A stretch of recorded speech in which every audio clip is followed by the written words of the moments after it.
All right, I got a small little problem here. See how thick that flange is? That's the issue.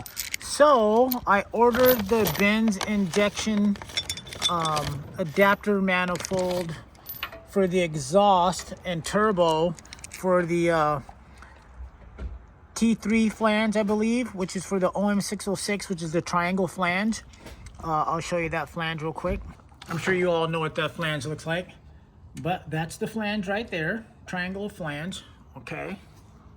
So my problem is when I go to connect this on to the turbo, the stock bolts that came with Benz injection aren't long enough to even go through the manifold to connect to the adapter.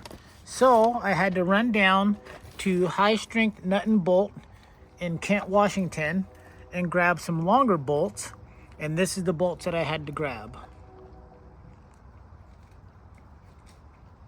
Right here. So M10 by 1.50 by 35 millimeter hex cap screws. 10.9 coarse alloy zinc CR positive 3, $1.60 a piece. All right, so now when I stick, so this is the stock bolt that came with Benz injection. Now this is the bolt that I bought. Sticks out much longer. So now they'll be able to thread into that. So give me a minute and I'll show you how this all bolts up.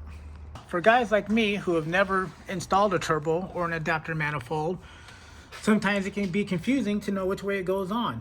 I mean, it should be obvious, right? But sometimes the most obvious things aren't so obvious for those of us who are not familiar with such obvious things. So anyway, this is the correct way it goes on. This beveled flange goes in like so. And then I will show you how the turbo mounts up.